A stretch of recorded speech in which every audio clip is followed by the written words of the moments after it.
cœur d'une immense baie régulièrement envahie par les plus importantes marées d'Europe, se dresse une des merveilles de l'Occident, le Mont Saint-Michel. Dès le Moyen-Âge, le Mont Saint-Michel devient, au même titre que Rome et Saint-Jacques-de-Compostelle, un des plus importants pèlerinages de l'Occident médiéval. Pendant plus de 1000 ans, on arpente le chemin de paradis pour chercher auprès de l'archange Saint-Michel l'assurance de l'éternité. Mais aujourd'hui, ce sont les touristes qui ont remplacé les pèlerins. Et c'est justement les coulisses de ce site à couper le souffle que Vincent Châtelain se propose de vous faire découvrir dans Histoire de se balader. Découverte des sables mouvants qui entourent le mont, des secrets des geôles de l'abbaye, Bon bah j'y vais alors. Oui. des appartements impénétrables de l'abbé Robert de Torigny, contemplation du panorama exceptionnel accessible uniquement depuis les escaliers de dentelle. À certaines époques, il s'est appelé l'escalier des fous. Anecdotes sur les petites ruelles et les passages confidentiels qui bordent la grande rue du village. Je te présente la rue des Cocus. Ah, la rue des Cocus. Ouais. Et surtout, vous aurez le privilège d'être accueillis dans la maison d'un Montois. Le soir, qu'est-ce qu'on fait au Mont Saint-Michel? On regarde les nuages passer, on lit des bouquins. Ah oui, on lit beaucoup, mais on travaille beaucoup aussi. Grâce à Vincent et ses guides, vous serez incollable sur un des plus beaux sites de Normandie.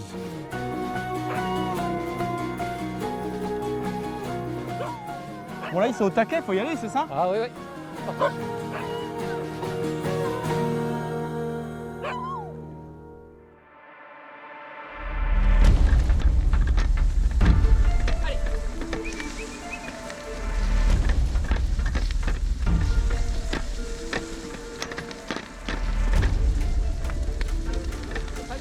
Allez, Minou. Allez, Minou. Allez.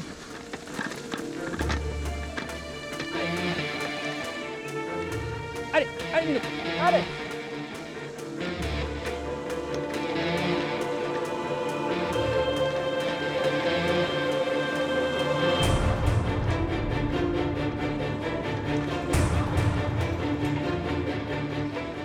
Mais alors toi, dis-moi Didier, tu étais dans le Jura avant. Oui. Comment tu as atterri ici en Normandie et surtout comment tu as adapté l'activité du chien de traîneau à la baie du Mont-Saint-Michel? Disons que pour les entraîner, je les entraînais sur la terre et je trouvais que c'était pas assez physique. Donc je suis venu faire sur le sable. Et sur le sable, on a du mou, du dur et je trouvais que c'était beaucoup mieux. En plus, on a des grands espaces. Donc pour l'endurance, c'était pas mal de faire ça sur le sable. C'est bizarre de voir un musher en Normandie, non? Ouais. Comment t'as perçu au début? Bah, ils trouvaient ça bizarre, puis après, ils ont trouvé quand même ça assez joli dans l'ensemble, puisque le site s'y prête. Mais bon, c'est vrai, ça reste un peu... c'est innovant, quoi. Allez, allez, les chats, allez! Bon là, on est deux adultes sur ton traîneau, mais normalement, c'est les enfants que tu fais Oui, participer. Hein. voilà, exactement, c'est les enfants, donc c'est un enfant, et je pars faire un petit baptême de 3 km pour découvrir, quoi, d'initiation.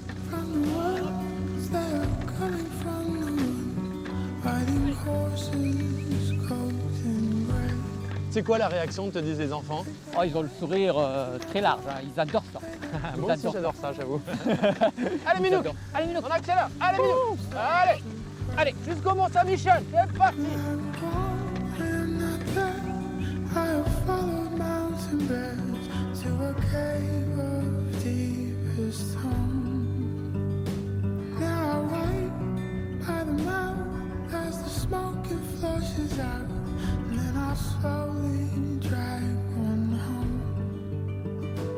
Ça peut être connu dans le monde entier, on a vu des cartes postales, des reportages, tout ce qu'on veut, 1000 fois. Et en fait, quand on arrive au pied du Mont-Saint-Michel, ça reste toujours aussi magnifique.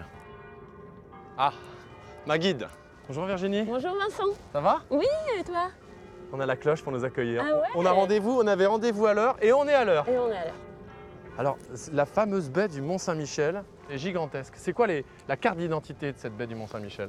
Ben, on parle de 450 km² à peu près, 450-500 km². Pour te donner une idée, ça fait 4 voire 5 fois la ville de Paris. Ah oui, d'accord. La particularité aussi de la baie, c'est qu'elle est entre deux régions. Qu'est-ce qui fait la séparation entre la Normandie et la Bretagne? Eh ben, c'est la rivière vers laquelle on se dirige, là, qui s'appelle le Couesnon. Bon, il y a le fameux dicton qui dit « Le Couesnon, dans sa folie, a mis le mot en Normandie ». Est-ce que c'était de la folie ou du bon sens? Et je ne sais pas si tu connais la fin du dicton. Non. Ça va faire plaisir aux Bretons, ça. Ah. Ouais. On dit, enfin, c'est les Bretons qui disent ça. Hein. Ils disent un jour le Quénon retrouvera la raison et le monde redeviendra breton.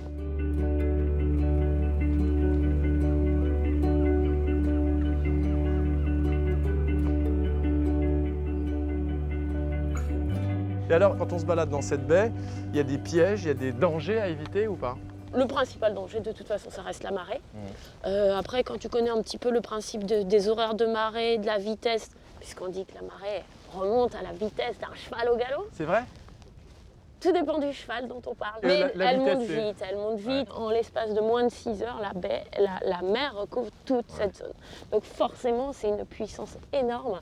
C'est pas possible de nager dedans, par exemple. Donc ça, c'est un des dangers. C'est le danger de la baie du Mont-Saint-Michel.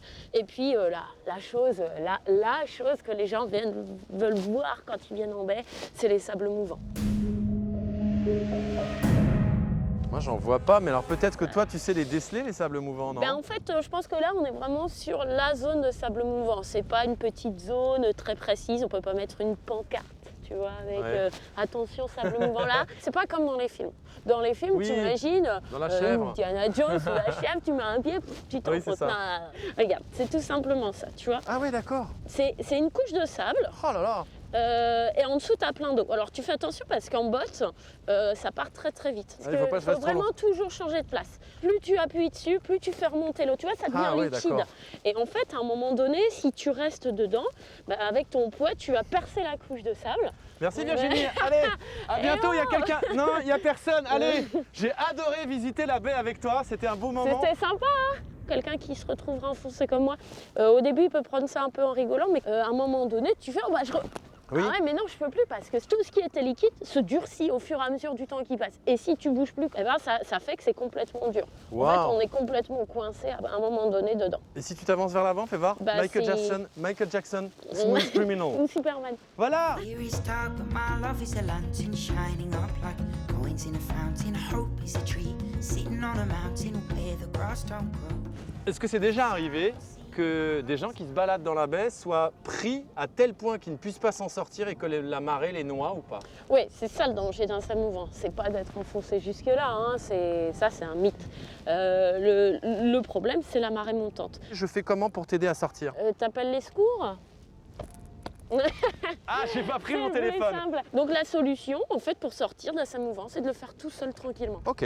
Donc en fait, l'idée, c'est on mélange l'eau et le sable en faisant des petits mouvements d'une jambe.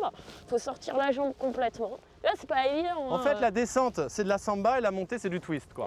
C'est un peu ça l'idée, ouais. Donc voilà, Bien joué. une jambe sortie, c'est le plus facile qui est fait, d'accord? Ah. Et je m'appuie sur mon genou pour déporter tout mon poids sur mon corps de la jambe qui vient d'être sortie.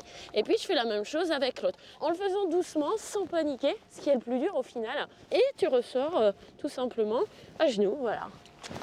Bravo. Eh. I should've known better, and I can't feel no remorse. C'est chouette, là. Hein. Ouais, je t'amène ici parce que c'est vraiment mon coin préféré du Mont-Saint-Michel, je veux dire côté baie. Qu'est-ce que Donc, t'aimes, toi, ici, particulièrement? J'aime ce côté naturel, un peu sauvage, tu vois. Quand tu achètes une carte postale ou que tu vois des émissions ou des photos du Mont-Saint-Michel, tu vois toujours le côté Ouais. civilisé. Je suis sûre que dans le Mont-Saint-Michel, il y a déjà plein de monde. Et au final, là, il y a quelques touristes qui se baladent, c'est calme, c'est magnifique. Moi, j'adore. La forêt, elle change de couleur tout le temps. Tu es guide de la baie et du mont. Oui. On a vu la baie, maintenant. On va au Mont, Eh ben, c'est c'est parti. pas mal, ton petit spot, j'avoue. Ophelia, you've been on my mind, girl, since the flood. Ophelia, heaven help. Donc, l'entrée principale, on va par là? Non, on va pas passer par là, il y a trop de monde. On va plutôt passer par la petite ruelle un peu moins connue, plus sympa là-bas. Ok, je te suis, tu Allez, es c'est ma parti. guide.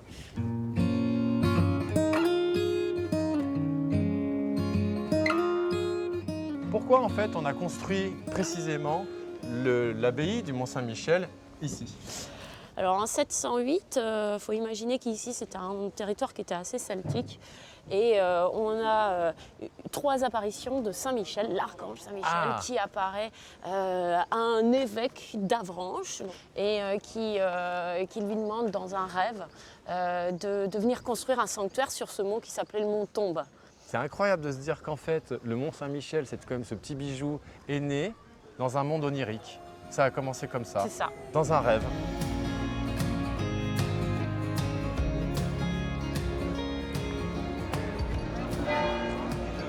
Il y a des milliers de touristes qui se baladent ici dans le Mont Saint-Michel. On comprend bien que ça n'a pas été du tout conçu pour ça, dans la mesure où les rues sont relativement étroites. Oui. Il y a même des venelles qui ont l'air Ouais. minuscules. En voilà une, c'est la plus petite du Mont Je t'en Saint-Michel. prie. Merci. Je te présente la rue des Cocus. Ah, la rue des Cocus. Ouais. Et pourquoi vous l'appelez comme ça?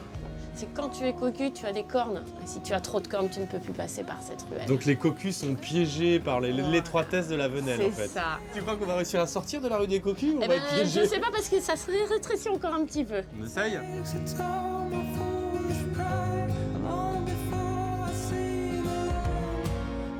C'est dingue parce qu'il suffit de prendre une seule petite ruelle pour sortir du flot principal de C'est la ça. grande rue. Il y a juste la grande rue qui est bondée. Après, sur 3 millions de visiteurs qui viennent dans Mont-Saint-Michel, Il y en a combien combien qui passent viennent par là? ici? Quelques centaines à tout casser? Tous les chemins mènent à l'abbaye du Mont-Saint-Michel ici. Donc il faut absolument aller visiter l'abbaye. Par là? Eh ben oui, c'est par là. Courage pour les marches parce qu'il te reste quand même quelques dizaines. Très bien. Fais attention dans la rue des Cocus quand même. Hein. Oh non, moi je vais pas la reprendre non, parce qu'il faut pas exagérer non plus. Won't you let me? Won't you let me down?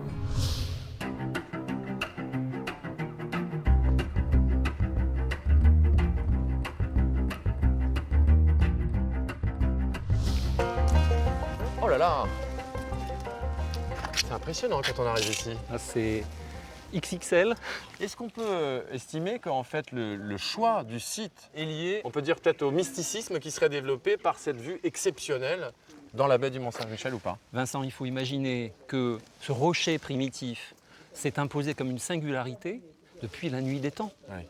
Et dès lors qu'il s'agit d'une singularité, de ce point haut, de cette espèce de défi contre la mer, contre les éléments, On a la symbolique. on a la symbolique et on a quasiment la symbolique contre le mal. Et bien évidemment la spiritualité qui s'en empare. Alors là, je viens d'entendre la cloche, je crois que c'est l'heure pour nous, Xavier, de commencer la visite, non? C'est On exactement y va cela, c'est le rappel.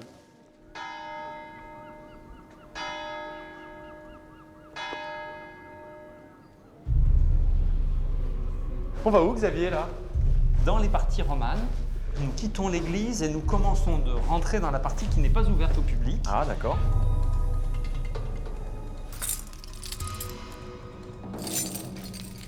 Alors nous allons rentrer dans l'appartement dit de Robert de Torigny, partie qui n'est quasi jamais ouverte au public.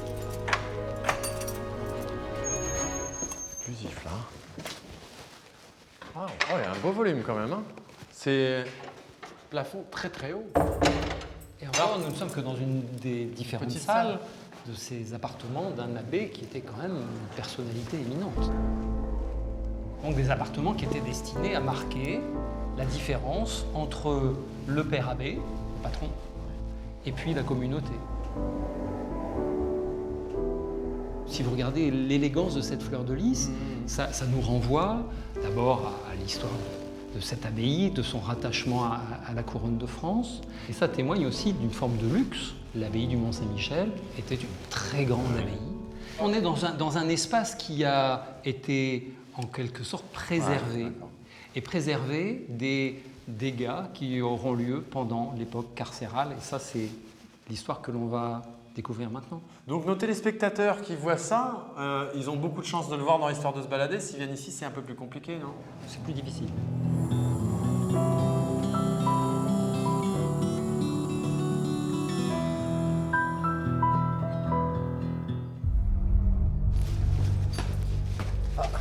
Déjà, le ton est donné d'entrée. Le Mont Saint-Michel a été une prison? Le Mont Saint-Michel a été une prison, mais il faut aussi imaginer que lorsque l'abbé a des pouvoirs féodaux, il a aussi un pouvoir de justice. Par conséquent, qui dit pouvoir de justice, dit aussi incarcération possible avec des cachots. Ah, c'est le cachot. Et là, Vincent, je vous laisse découvrir par Je vais vous-même. allumer ma lumière alors. Allez-y. Bon, bah, j'y vais alors. Oui, Bon, bah, c'est son danger, je vous assure. Aujourd'hui, plus rien à craindre. Ok. Est-ce que je peux lui faire confiance? Au revoir. Alors déjà, oh là là, le mécanisme de la serrure, il est assez impressionnant. Waouh, oh là là. Oh, ambiance, ambiance, quand tu nous tiens.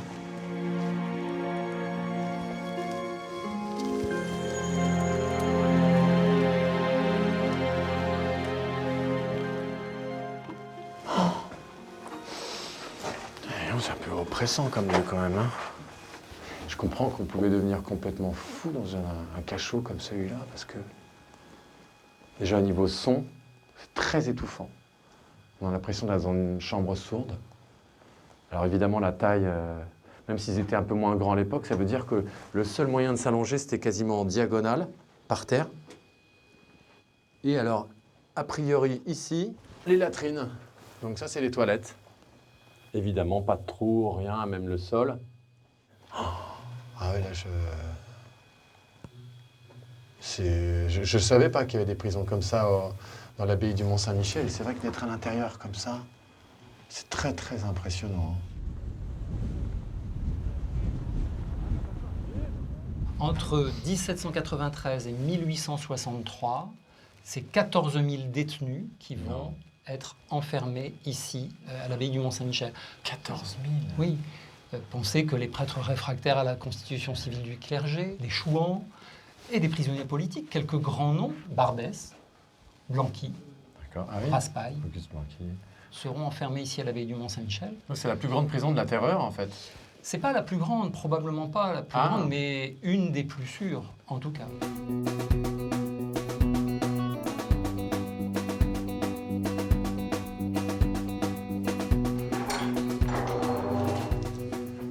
Alors nous, après les profondeurs de l'abbaye... Oh là là.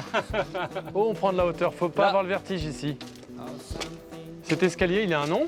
Oui, c'est l'escalier de dentelle en raison même de ces garde-corps qui ont cette forme tout à fait de découpe dans la pierre. Ah oui, comme des mailles d'une Oui, dentelle. et surtout représentatif de l'art gothique flamboyant et que l'on appelle l'escalier de dentelle.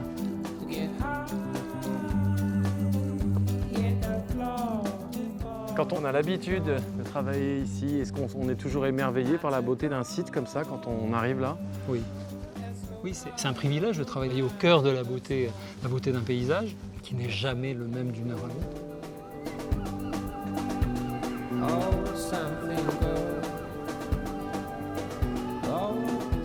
C'est incroyable. Alors en fait, la cloche, tout le monde l'entend ici. Oui. Mais tout le monde, ça veut dire que les touristes, les moines, les sœurs qui vivent ici, sérieusement, il y a des habitants qui vivent au Mont-Saint-Michel? Oui, il y en a quelques-uns, j'en fais partie. Ah bon? Oui. Je veux la preuve, Xavier, attention. On va se Mais balader pourquoi par là-bas, pas? mais moi ça Pourquoi m'intéresse pas? quand même. Pourquoi pas? J'y crois moyen.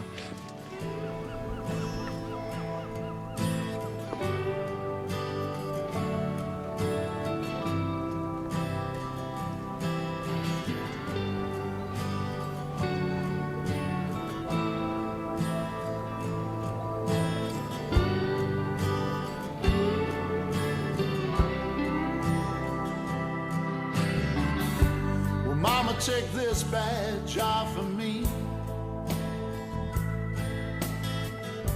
'cause I can't use it anymore.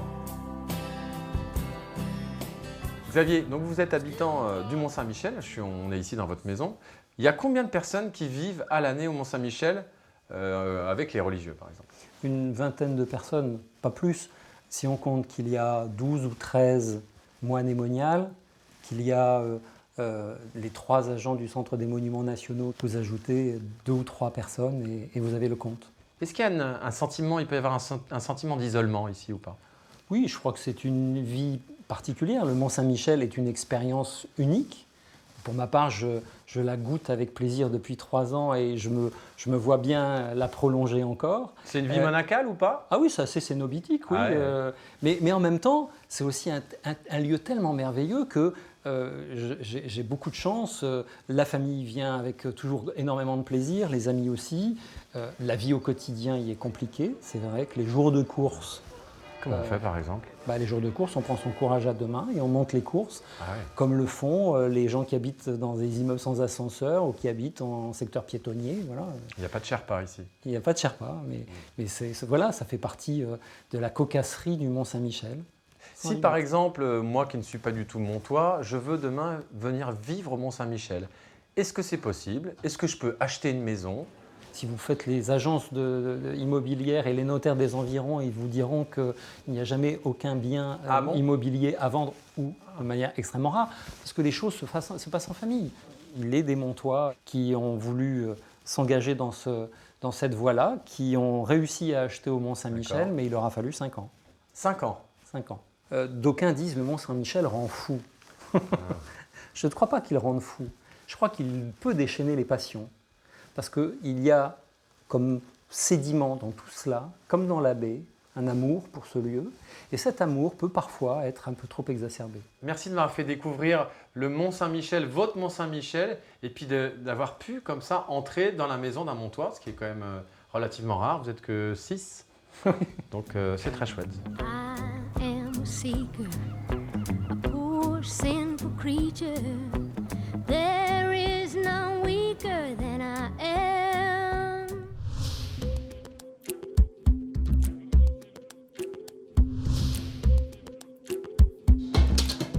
Bonjour, bonjour. Bonjour. Oh là là. Ça donne envie de danser quand on arrive ici. Pourquoi vous avez ce rythme particulier quand vous battez l'omelette? C'est ce rythme folklorique qui fait que les touristes se placent devant pour regarder la préparation de l'omelette de la mère Poulard. Mais alors ce rythme, est-ce qu'il va permettre de mieux battre cette omelette ou vous pourriez le battre différemment? Donner plus d'amour à la recette. Ah, on est dans l'amour. Alors, le plus important quand on fait une omelette, évidemment, c'est d'avoir des œufs.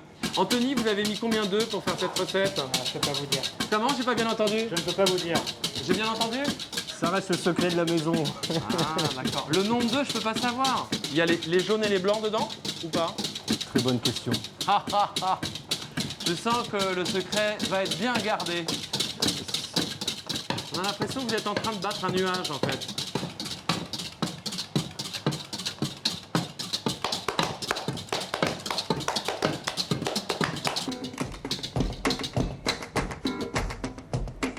Vous battez pendant combien de temps, comme ça? Environ 1 à 2 minutes. 1 à 2 minutes. L'étape d'après, c'est quoi? La cuisson. Ah, c'est la cuisson, d'accord.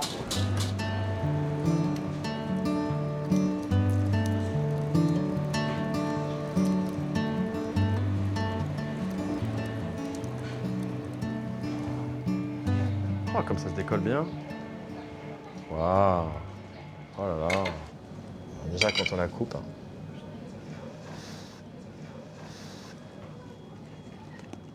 Ah là, c'est étonnant.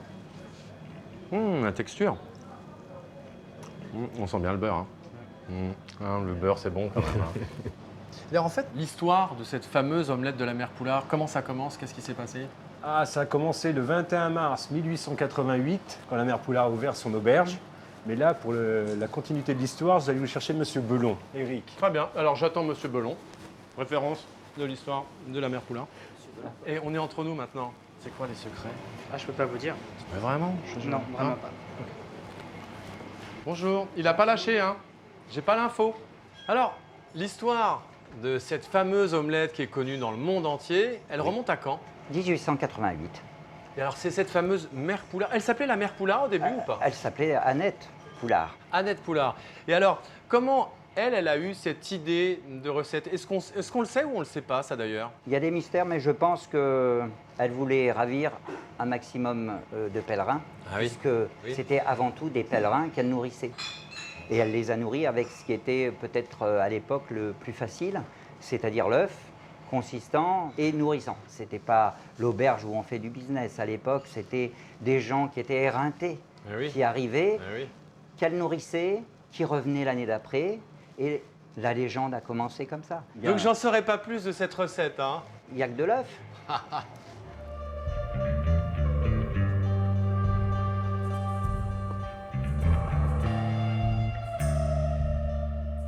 J'espère que vous aurez apprécié cette émission. En tout cas, moi, je me suis éclaté. Sachez d'ailleurs que si vous voulez la revoir en replay autant de fois que vous voulez, il suffit d'aller sur le site france3.fr. Moi, je vous dis à très bientôt pour de nouvelles aventures d'Histoire de se balader.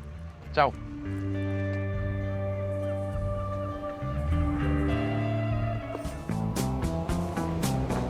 n'y a personne ici.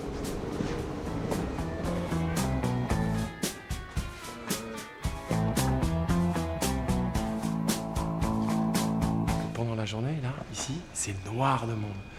Et là, il est à peu près 23h20. Il n'y a plus personne. There's a nail in the door and it's glass on the lawn. Tacks on the floor and the TV's on. And I always sleep with my gun.